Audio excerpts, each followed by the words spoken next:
한 주간 잘 지내셨습니까? 예. 미국 개척 초기 때의 일입니다. 저 동부에 윌리엄 펜이라는 사람이 있었습니다. 원래 영국인이었는데 이 미국으로 이주를 했습니다.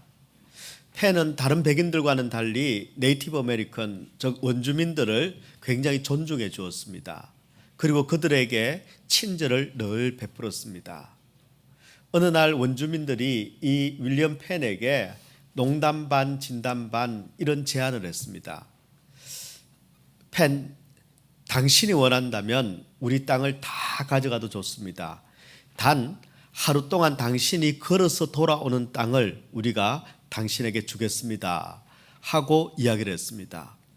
그 말을 듣고 윌리엄 펜이 또 그 말을 믿고 다음날 해가 뜨자마자 아침 일찍부터 길을 떠나서 걷기 시작을 했습니다. 그리고 해가 떨어질 때쯤 돼서 다시 돌아왔습니다. 그리고는 원주민들에게 이야기합니다. 자네들 말대로 내가 오늘 아침 일찍부터 지금까지 걸어서 또 땅을 둘러서 돌아왔네. 약속대로 땅을 주시게나 하고는 요구를 했습니다.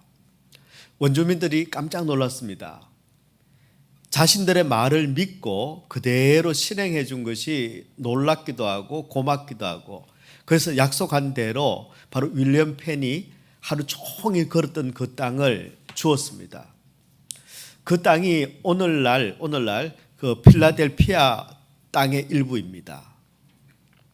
이후에 더 넓은 땅을 통합해서 만들어진 주가 바로 펜실베니아 주입니다. 이 펜실베니아 라는 이 주의 이름의 뜻이 바로 윌리엄 펜의 펜을 따온 겁니다. 펜. 그리고 슬베니아라는 말은 라틴어입니다. 라틴어로 숲이라는 뜻을 가지고 있습니다. 즉 펜실베니아라는 이 주의 이름은 펜의 숲이다라는 뜻을 가지게 된 겁니다.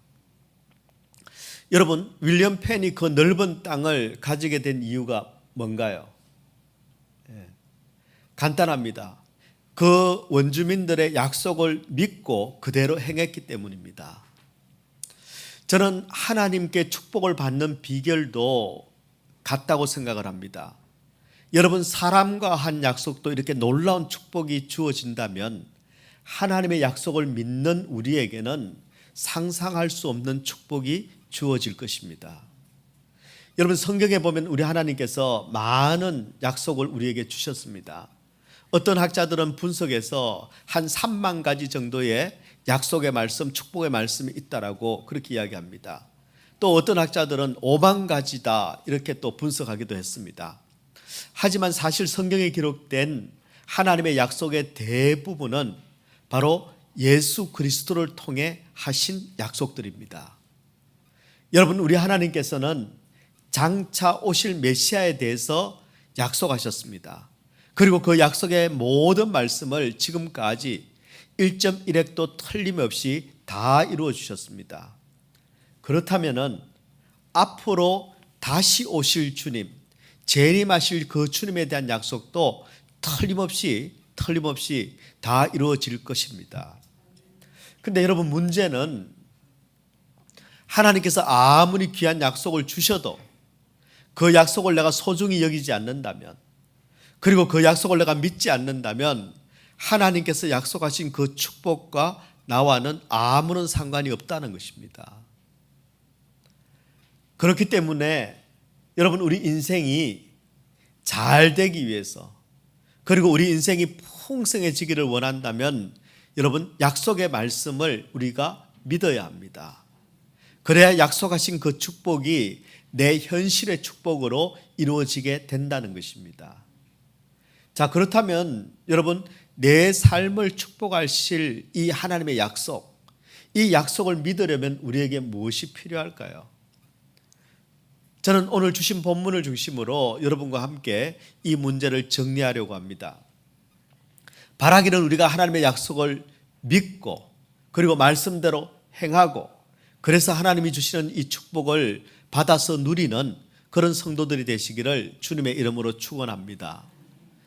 자, 그렇다면 내 삶을 축복하시는 이 하나님의 약속, 이 하나님의 약속을 내가 제대로 믿으려면 무엇이 우리에게 필요할까요? 첫 번째, 여러분 정확한 자기 인식이 필요합니다. 우리 자신을 정확하게 알아야 합니다. 로랑 베그라는 프랑스의 사회 심리학자가 있습니다. 아주 유명한 학자인데요. 이분이 아주 재밌는 책을 썼습니다. 도덕적 인간은 왜 나쁜 사회를 만드는가? 도덕적 인간이 왜 나쁜 사회를 만드는가 하는 책을 썼습니다. 이 책에 보면은 여러 가지 재미있는 그런 조사와 연구들이 등장하고 있습니다. 그 중에 한 가지입니다. 이 1000명의 일반인들에게 물었습니다. 죽어서 천국에 갈 것 같은 사람이 누구인가 하고 유명인들을 대상으로 천국에 갈 것 같은가 못 갈 것 같은가 하고 물었습니다. 여러분 다이애나 황태자비 아시죠? 이 다이애나에 대해서 사람들이 한 60% 정도가 저 사람은 죽으면 천국 갈 것 같다라고 응답을 했습니다. 다이애나 비가 죽기 전에 조사였죠. 여러분 마이클 조던 아십니까? 농구 선수인데요. 이 마이클 조던에 대해서는 사람들이 저 사람이 죽으면 천국 갈 것 같다 하는 게 65%였습니다. 아마 키가 크면 천국에 가기가 훨씬 더 유리한 것 같습니다. 유명인들 중에 가장 높은 점수를 받은 사람이 있습니다. 누구냐면은 마더 테레사였습니다. 몇 퍼센트를 받았을까요? 이 마더 테레사가 죽으면 천국 갈 거다라고 대답한 사람들이 바로 79%였습니다. 79%. 그런데 이 조사에서 가장 흥미로운 것은 한 가지 질문이 더 덧붙여졌습니다. 그래서 마더 테레사보다 천국 갈 확률이 훨씬 높은 사람이 있었습니다. 그게 누구냐 하면요. 이런 질문이었습니다.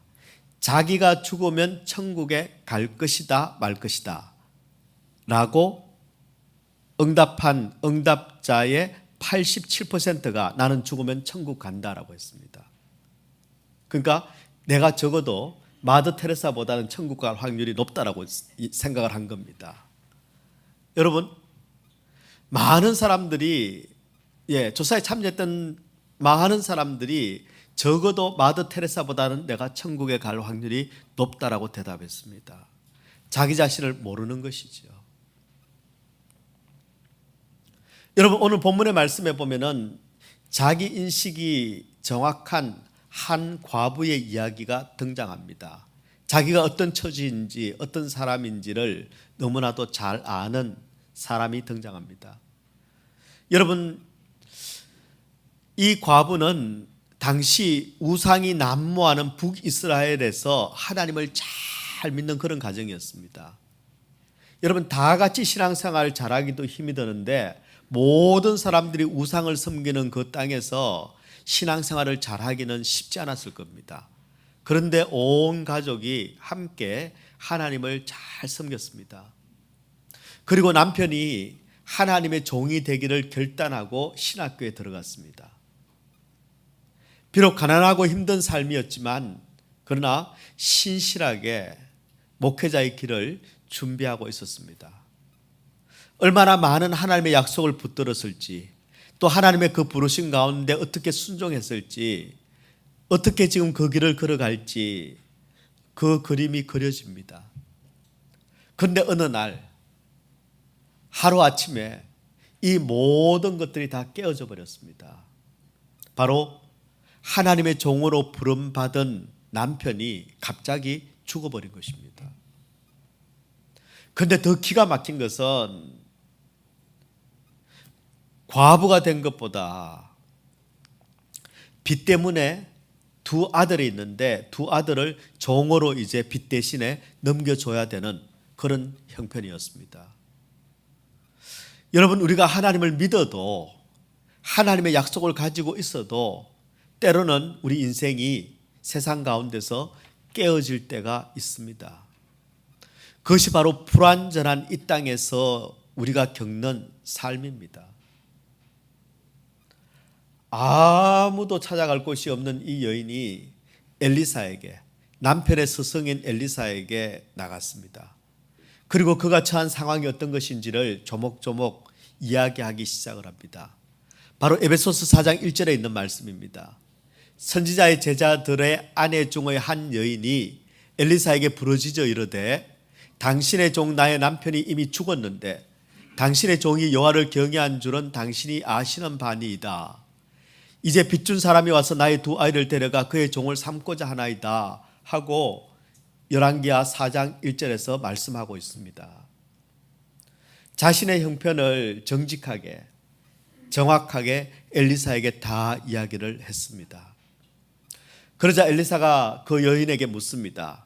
2절의 말씀입니다. 엘리사가 그에게 이르되, 안 나오나요? 예. 내가 너를 위하여 어떻게 하랴? 내 집에 무엇이 있는지 내게 말하라. 네 집에 무엇이 있느냐 하고 엘리사가 묻습니다. 그러자 그 여인이 대답하기를 2절의 말씀입니다. 이르되 계집종의 집에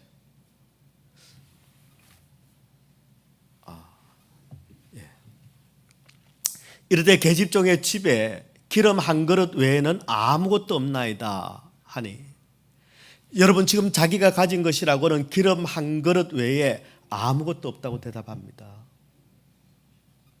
저는 본문을 묵상하면서 전체적인 말씀을 묵상하면서 이 가정이 이 문제 가운데서 하나님의 축복을 받을 수 있었던 바로 그 출발 지점이 바로 여인의 정확한 상황 인식, 자기 인식이었구나 하는 생각을 하게 됐습니다.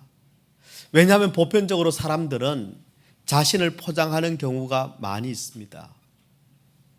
우리는 없으면서 있는 척합니다. 모르면서 아는 척합니다. 못났는데 잘난 척합니다. 자신의 실상은 기름 한 그릇밖에 그 외에 아무것도 없는데 마치 많이 가진 것처럼 그렇게 우리가 부풀려 말할 때가 참 많이 있습니다. 여러분 영적으로도 마찬가지입니다. 믿음이 없는데 우리는 믿음이 있는 척합니다. 성경을 잘 모르는데 잘 아는 척합니다. 영적인 능력이 없는데도 우리는 마치 영적인 능력을 가진 척합니다. 그렇게 척하다 보니 자신에 대한, 자기에 대한 정확한 인식을 못하는 사람이 의외로 많습니다. 결국은 자기 자신조차도 속습니다. 내가 어떤 존재인지, 자기가 정확하게 어떤 사람인지를 자기도 모르는 것입니다. 여러분 성경에 보면 바울이 그 대표적인 사람이었습니다. 바울은 자신이 하나님의 나라를 위해서 일한다고 생각을 했습니다. 하지만 실상은 바울은 하나님의 나라를 허무는 자였습니다. 열심히 할수록 더 하나님의 나라를 파괴하는 자였고 교회를 파괴하는 자였습니다. 여러분 바울이 얼마나 똑똑합니까? 그 똑똑한 바울이 어떻게 이런 착각을 하고 있었을까요? 그것은 자기 자신을 정확하게 몰랐기 때문입니다. 정확한 자기 인식을 못했기 때문입니다. 그리고서는 자기 스스로는 나는 대단하다라고 착각했기 때문입니다. 우리에게는 이런 착각이 없을까요? 여러분 하나님께서 약속하신 축복을 우리가 받으려면 내가 누군지를 우리가 제대로 알아야 합니다. 내가 가진 게 무엇인지 없는 게 무엇인지를 바르게 알아야 합니다. 그리고 내가 어떤 사람인지 정확하게 자기 인식을 해야 합니다. 여러분은 누구입니까? 여러분은 어떤 사람입니까? 여러분이 지금 가진 건 무엇이고 여러분이 지금 못 가진 건 어떤 것들입니까? 여러분 아십니까? 저와 여러분 죄의 빚더미에 눌려서 다 죄의 종으로 팔려갈 운명이었습니다. 남편도 없고 자식도 책임질 수 없는 그런 영적인 과부가 저와 여러분이었습니다. 그런데 그런 우리가 어떻게 하나님이 약속하신 그 축복을 우리가 받았습니까? 내가 누군지를 알 때, 내가 죄인인 것을 알 때, 그래서 내가 예수를 붙잡았을 때, 그 예수님을 믿었을 때 여러분 우리에게 축복이 주어졌습니다. 나는 아무것도 가진 게 없습니다. 아무런 선한 일을 행할 수 있는 능력도 없습니다.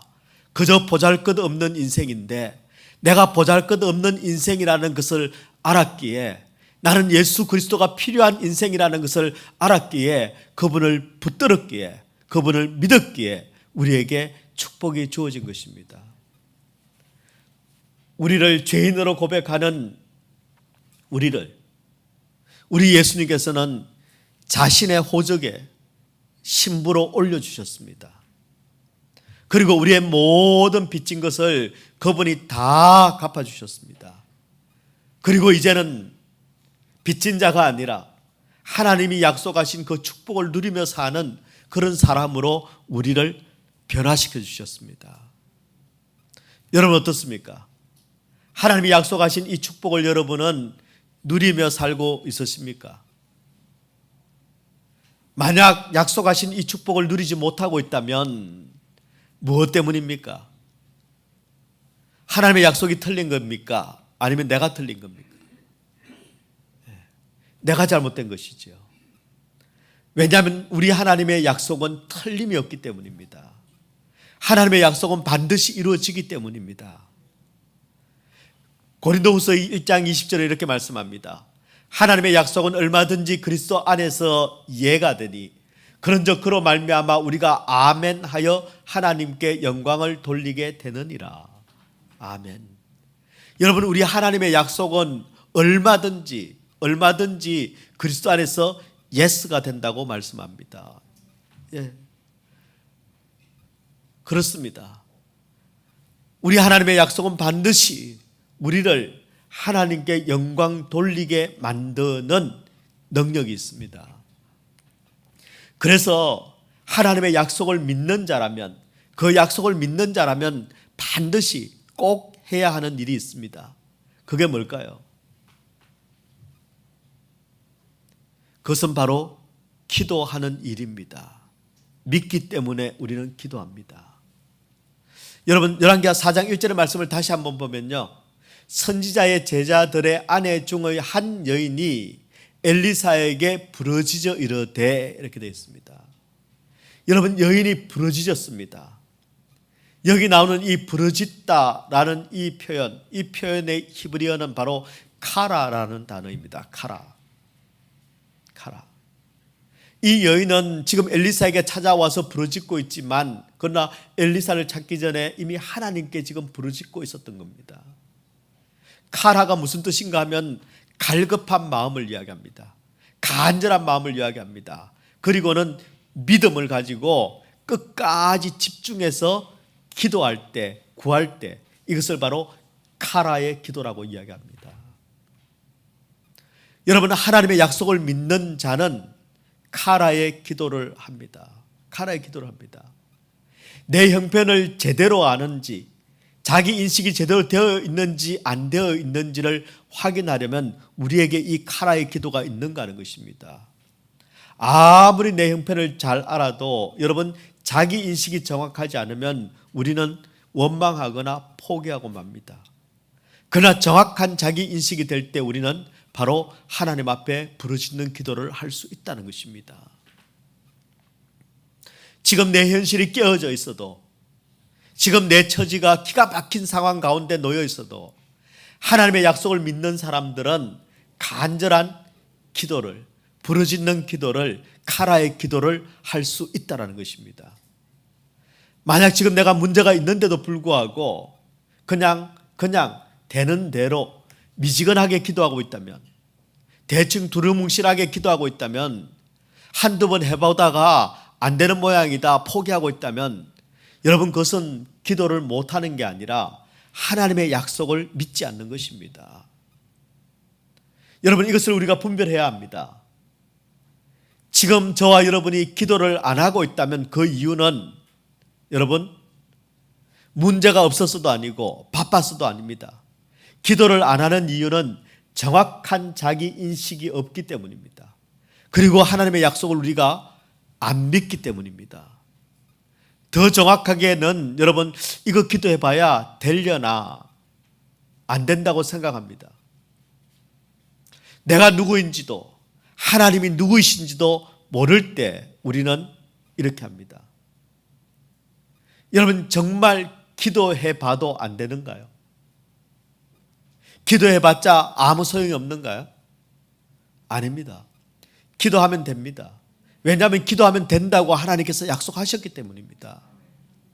예레미야 33장 3절의 말씀을 한번 볼까요? 다 같이 한 목소리를 읽습니다. 시작. 너는 내게 부르짖어라. 내가 내게 응답하겠고 내가 알지 못하는 크고 은밀한 일을 내게 보이리라. 아멘. 너는 내게 부르짖어라. 내게 부르짖어라. 그러면 내가 네게 응답하겠고 네가 알지 못하는 크고 은밀한 일을 내게 보이리라. 여러분, 여기서 내게 부르짖어라 할 때 이 부르짖어라는 말은 히브리어로 뭘까요? 카라입니다. 카라입니다. 내가 누군지를 알고 하나님께서 누구이신지를 알고 정확하게 내가 하나님 앞에 나아갈 때에, 하나님께 부르짖을 때에, 카라의 기도를 할 때에 우리 하나님께서는 반드시 응답하시고 크고 은밀한 일을 보이신다고 약속해 주셨습니다. 이 약속을 받아 누리는 그런 축복 인생들이 되시기를 우리 주님의 이름으로 축원합니다. 두 번째입니다. 내 삶을 축복하실 하나님의 약속을 우리가 믿기 위해서는, 그리고 그 축복을 누리기 위해서는 약속을 담을 그릇부터 준비해야만 합니다. 그릇을 준비해야 합니다. 여러분, 너에게 있는 게 뭐냐 하고 엘리사가 물었습니다. 그자 여인이 한 그릇 기름밖에 없습니다 라고 자기 처지를 이야기합니다. 그러자 엘리사가 특이한 두 가지 제안을 합니다. 첫 번째는 그릇을 빌려오라고 했습니다. 그릇을 빌려오라. 두 번째는요, 두 아들과 함께 방에 들어가서 빌려온 그릇에 기름을 부으라고 합니다. 그것이 바로 열왕기하 4장 3절과 4절의 말씀입니다. 이르되 너는 밖에 나가서 모든 이웃에게 그릇을 빌리라. 빈 그릇을 빌리되 조금 빌리지 말고 너는 내 두 아들과 함께 들어가서 문을 닫고 그 모든 그릇에 기름을 부어서 차는 대로 옮겨 놓으라 하니라. 여러분, 엘리사의 이 제안이 조금 뜬금없지 않습니까? 조금 이상하지 않습니까? 여러분, 지금 이 여인에게 필요한 것은 무엇입니까? 뭐가 필요할까요? 뭐만 있으면 될까요? 돈만 있으면 됩니다. 여러분, 돈만 있으면 빚도 다 갚을 수 있습니다. 아들들도 이제 종으로 팔려가지 않을 수 있습니다. 그 두 아들과 함께 돈만 있으면 먹고 살만 합니다. 그러면은 여러분, 하나님께서 응답하시려면 어떻게 하셔야 됩니까? 옛다 돈하고 돈을 주셔야 되지 않습니까? 그냥 필요한 것, 제일 필요한 것, 바로 필요한 것, 그냥 돈을 주시면 되는데 하나님께서는 엘리사를 통해서 뭐라고 말씀하십니까? 그릇 빌려와라. 그 그릇에다가 방에 들어가서 기름을 부어라. 왜 이런 일을 시키시는 걸까요? 간단하게 해결하실 수 있는데 우리 하나님께서는 능력이 모자라시는 분이십니까? 그렇지 않습니다. 그릇을 빌려오라고 이야기합니다. 여러분, 그릇을 빌리려면은 쉬웠을까요? 어려웠을까요? 예? 그릇 빌리는 거, 여러분 같으면 그릇 빌려주시겠습니까? 안 빌려주시겠습니까? 빌려줍니까? 그러면 다음에는 그릇 빌릴 때 꼭 얼마나 사랑의 교회로 오시기를 바랍니다. 예. 여러분, 사실 이 여인의 입장에서는 그릇 빌리는 일이 쉽지 않습니다. 왜냐하면 온 동네 사람들이 다 이 여인의 형편을 알기 때문입니다. 뭐 형편을 알아도 뭐 그릇 그거 좀 뭐 그냥 안 돌려주면 뭐 안 받는다고 생각하지, 그러면 되지. 뭐 여러분 그러는 분이 계실지 모르겠지만 여러분, 이 당시에 그릇은 재산이었습니다. 그리고 그릇이 하나쯤 두 개쯤 없어져도 되는 그런 게 아니었습니다. 그러면 여러분, 빌려줄 때 상대방이 갚을 만하면 빌려줍니까? 아니면은 갚을 수도 없을 만큼 어려우면 우리가 빌려줍니까? 여러분은 빌려줄 때 어려운 사람한테 빌려줍니까? 아니면은 갚을 수 있는 사람한테 빌려줍니까? 예, 세상은요 갚을 수 있는 사람에게 빌려줍니다. 그러니 이 여인이 온 동네 사람들에게 가서 그릇을 빌리는 일은 쉽지 않았을 겁니다. 아유, 그래도 저 때는 뭐 그래도 인심이 있고 한 동네 사는데, 여러분 그 다 꿈입니다. 나의 살던 고향은 꽃피는 산골 아닙니다. 그 다 인정이 넘쳐나는 그런 곳 아닙니다. 옛날 사람들도 더했습니다. 예. 순진하니까 순수하니까 다 빌려줬겠지. 아닙니다. 내가 받을 수 없으면 사람들 안 빌려줍니다. 그런데 그렇게 번거롭고 힘들고 어렵고 자존심 상하고 그리고 거절당해야만 되는, 때로는 그 어려운 일을 엘리사가 여인에게 시킨 겁니다. 왜 시켰을까요? 사정을 뻔히 알면서. 그것은 우리 하나님께서는 약속을 주실 때 그 약속을 담을 그릇을 먼저 준비시키시기 때문입니다. 그릇이 없으면 약속의 축복을 담을 수 없기 때문입니다. 오늘 본문 말씀에 6절의 말씀에 보면요, 그릇이 없나이다 하니 기름이 곧 거쳤더라 이렇게 되어 있습니다. 그릇이 없으니까 기름도 거쳤습니다. 우리가 축복을 받을 그릇이 없으면요 축복도 거친다는 것입니다. 여러분, 우리의 삶에 하나님 약속하신 축복이 없다면 하나님이 축복을 안 주시는 것이 아니라 하나님의 축복을 받을, 하나님의 약속을 담을 내 그릇이 지금 준비되지 않았기 때문입니다. 우리는 생각합니다. 받을 준비야 나는 벌써 다 돼 있지. 하나님 주시기만 하면 됩니다. 내 필요만 채워주시기만 하면 됩니다 라고 바랍니다. 하지만 정작 하나님이 부어주실 그 축복을, 필요를 담을 그릇 준비 안 돼 있습니다. 받는 것만 생각하지 그릇을 준비하는 일은 싫어합니다. 성 가시고 귀찮은 일은 하기 싫어합니다. 그거 뭐 일일이 빌리러 다녀. 그냥 현찰로 주시면 되지. 축복은 원하는데 하나님의 축복을 받을 그릇을 준비하지 못해서 못 누리는 겁니다. 그리고서는 겨우 조그마한 그릇 한 그릇 그거 가지고 매일매일 죽지 않을 만큼 겨우 버티면서 그렇게 못 살겠다 하고 살아가고 있는 겁니다. 지금 여러분은 여러분에게 딱 있으면 좋겠는 것, 그게 뭡니까? 딱 이것만 있으면 나는 좋겠다. 딱 이것만 있으면 좋겠다. 그랬을 때 여러분은 제일 먼저 생각나는 게 뭡니까? 돈만 있으면 딱 좋겠지요. 예. 아니면 몸만 좀 나으면 딱 좋겠는데, 신분 문제만 좀 해결되면 딱 좋겠는데, 신분만 해결되면 날아다니겠는데 내가. 이것만 성공하면 딱 좋겠는데. 제가 원고를 작성하면서 이것도 넣었습니다. 배우자. 가만히 생각해 보니까 제가 넣을지 뺄지 좀 고민이 됩니다. 어떤 분들은 이런 분도 있을 수도 있겠다 싶습니다. 배우자만 딱 없으면 내가 마음껏 라면도 끓여 먹을 텐데 뭐 이런 생각. 여러분, 왜 하나님께서는 딱 요것만 있으면 좋겠는데 딱 요거를 안 주실까요?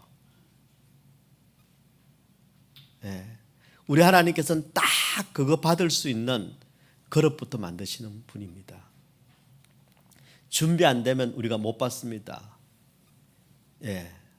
그릇이 없으면 다 쏟아버리기 때문입니다. 하나님의 축복을 우리가 누리기를 원한다면 내 그릇을 준비해야만 합니다. 그리고 또 한 가지 그릇을 준비시켰을 뿐만 아니라 또 한 가지 시키는 일이 있었습니다. 뭐였습니까?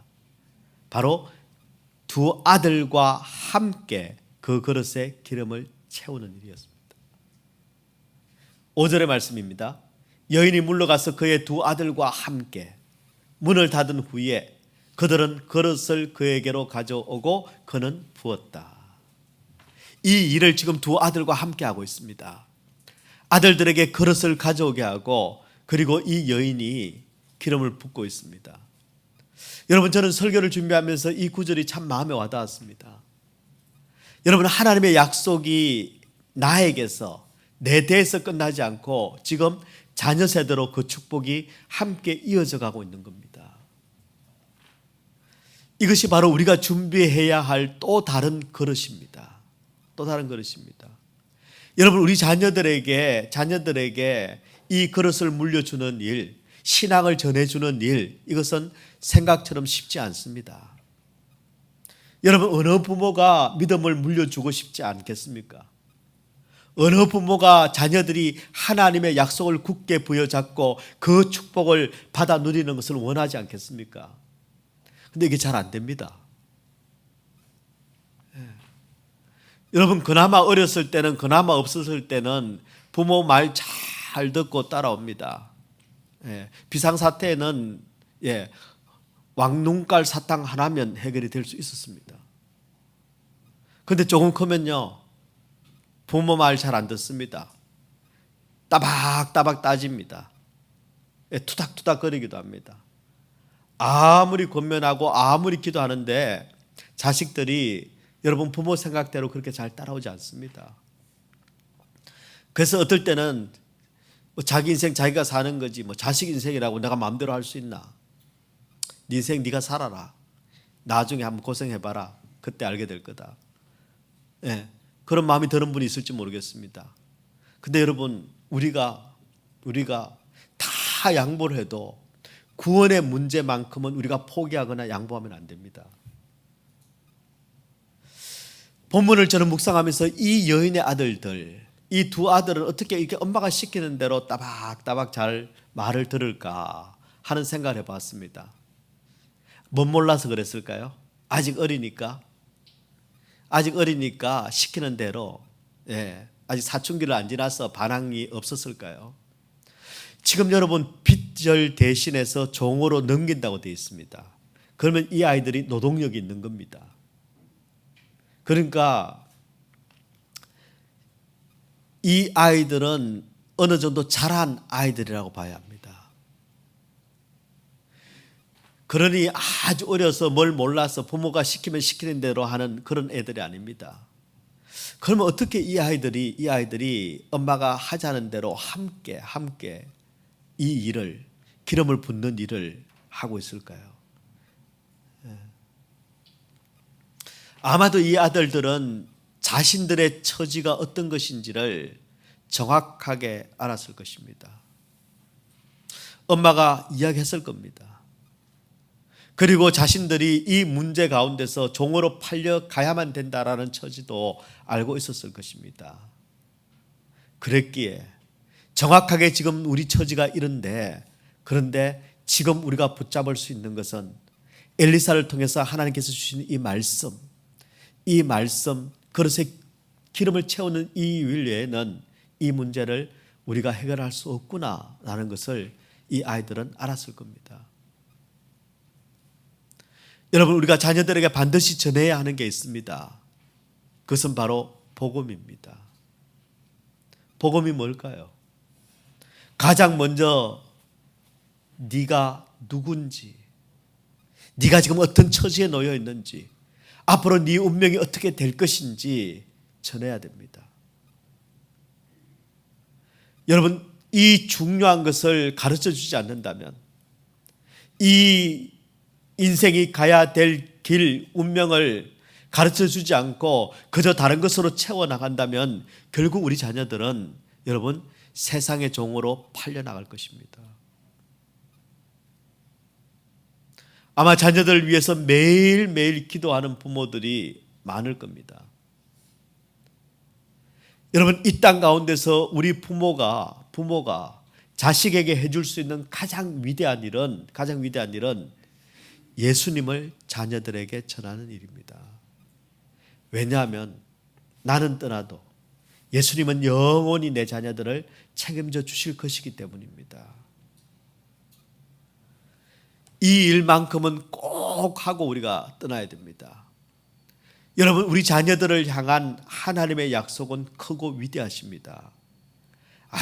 우리가 보기에는 저렇게 살다가 어쩌려나 싶지만요, 우리가 기대하고 우리가 바라는 것 말고 하나님이 우리 자녀들에게 기대하고 바라시는 것은 너무너무 크고 위대합니다.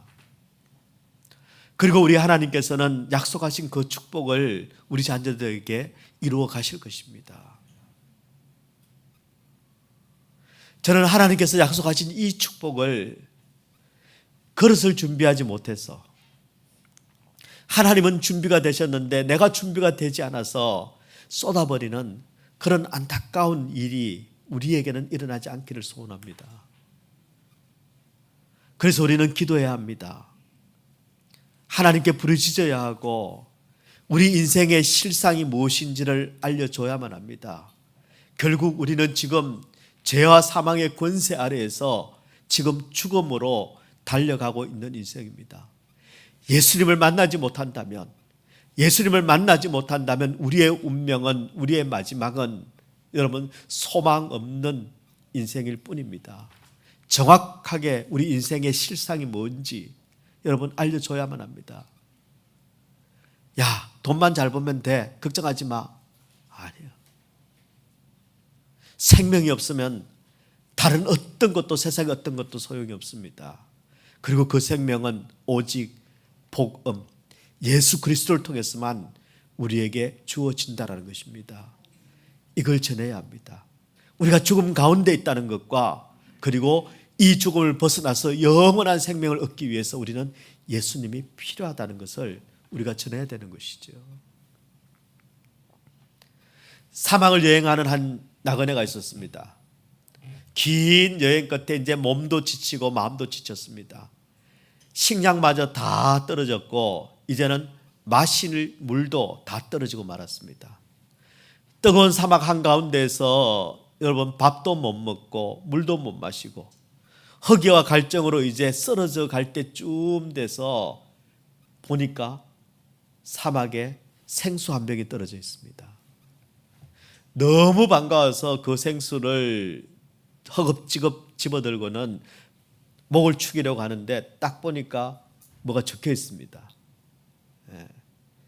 This is not drinking water. This is for pumping water. 그래서 우리가 영어 공부를 해야 되는 겁니다. 영어로 적혀 있어요. 이 물은 마시는 물이 아니고 물을 길어 올리기 위한 마중물입니다. 그 밑에 작은 글씨로 이렇게 또 설명이 적혀 있었습니다. 이 병물을 발견한 사람은 이 물로 펌퍼질을 해서 필요한 물을 길어 올리십시오. 그리고 떠날 때는 반드시 다음 사람을 위해서 이 생수병에 물을 채워놓고 가십시오. 여러분, 나그네가 발견한 그 생수병, 그것은 더 많은 물을 길어 올리기 위한 마중물이었습니다. 이 마중물과 비슷한 게 있죠. 여러분, 예전에 보면은 시골에 가면요, 광에 종자씨를 다 보관을 했습니다. 종자가 있어야 어떻게 합니까? 다음 농사를 지을 수 있기 때문에. 그래서 아무리 배가 고파도, 아무리 먹을 게 없어도요, 그 광의 종자들은 다 남겨둡니다. 저는 이 마중물과 이 종자씨를 우리 다음 세대들에게 물려줘야 한다고 생각합니다. 내 배만 채우고 다음 세대를 위해서 마중물을 전달하지 않으면, 종자씨를 전달하지 않으면 다음 세대는요, 굶어 죽을 수밖에 없습니다. 반드시 우리가 남겨야 합니다. 반드시 전해줘야 합니다. 이 마중물과 이 종자씨가 뭘까요? 하나님의 약속입니다. 하나님의 약속입니다. 이 하나님의 약속을 마중물 삼아서 그들의 평생의 생수를 공급해 주시는 하나님의 그 은혜의 강, 그 은혜의 축복을 우리 자녀들이 마음껏 누릴 수 있어야 합니다. 다른 건 못 물려줘도 이거 하나는 물려줘야 합니다. 우리는 자녀들을 책임질 수 없습니다. 하지만 하나님과 그분의 말씀은 우리 자녀들을 끝까지 책임져 주십니다. 하나님의 약속 안에 우리 자녀들에게 필요한 모든 것이 다 들어 있습니다. 지금 세상은 혼란스럽습니다. 시끄럽습니다. 주님 오실 날이 정말 다가온 것 같습니다. 여러분, LA 산불을 보십시오. 어느 한순간 잠시 잠깐 사이에 내가 가진 모든 것을 잃을 수 있습니다. 여러분 지금 미국 남부의 겨울 폭풍으로 지금 난리가 아니라고. 북동부에 지금 폭설과 강추위 때문에 난리가 아니죠. 지금 전국은 어수선하죠. 감기는 돌고 있죠. 제가 보니까 우리 성도들 중에 한 8, 90%는 감기를 지금 앓고 있습니다. 근데 여러분 아십니까? 이 감기 때문에도 지금 미국에 여러 사람이 지금 사망하고 있습니다. 한치 앞도 우리는 예측을 할 수가 없습니다. 방비할 수 있는, 예측할 수 없는 일들이 지금 끊임없이 일어나고 있습니다. 비행기 사고까지 지금 겹치고 있죠. 여러분 종말이니 마지막이니 하는 이 말들이 너무 많이 들어서 무감각해져 있는 우리에게 하나님께서는 마치 이 일들을 통해서 우리에게 경고하시는 것 같습니다.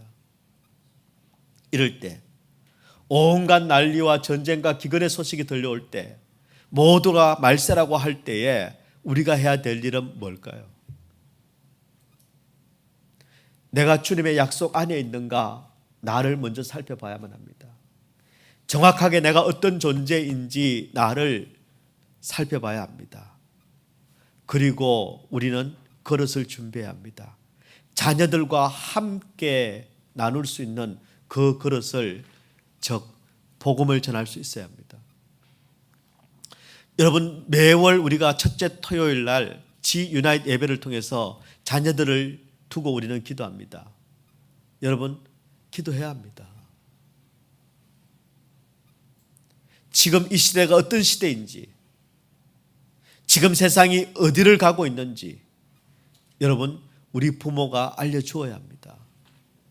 뿐만 아니라 눈에 보이는 세상이 다가 아니라 이 세상이 끝이 아니라 여러분 우리를 위하여 예비하신 영원한 나라 천국이 있다는 것을 우리가 전해줘야만 합니다. 그리고 예수님이 내 평생을, 내 삶을, 내 생명을 들여서 내가 꼭 붙잡아야 될 진리라는 것을 우리는 전해줘야만 합니다. 왜냐하면 예수님만이 진리라고 믿는 자들에게 우리 하나님께서는 놀라운 축복을 약속하셨기 때문입니다. 요엘서 2장 28절에 이렇게 말씀합니다. 그 후에 내가 내 영을 만민에게 부어주리니 너희 자녀들이 장래 일을 말할 것이며 너희 늙은이는 꿈을 꾸며 너희 젊은이는 이상을 볼 것이다. 내가 내 영을 만민에게 부어줄 것이다. 여러분 성령님께서 예수를 믿는 모든 자들에게 주신 놀라운 축복의 약속입니다. 여러분 우리 자녀들은 내 말로 변하지 않습니다. 주님의 약속인 성령을 받아야 저 자녀들이 새 사람이 될 수 있습니다. 하나님의 은혜를 마음껏 받아 누릴 수 있는 새 그릇으로 변화될 수 있습니다. 저는 저와 여러분이 우리 얼마나 사랑의 교회 모든 자녀들이 2025년 새해에 다시 복음을 알고 그 복음을 통해서 성령 충만한 부모들이 되고 성령 충만한 자녀들이 되고 하나님께서 예비해 놓으신 그 모든 복을 함께 받아 누리는 그런 은혜의 해가 되기를 우리 주님의 이름으로 축원합니다.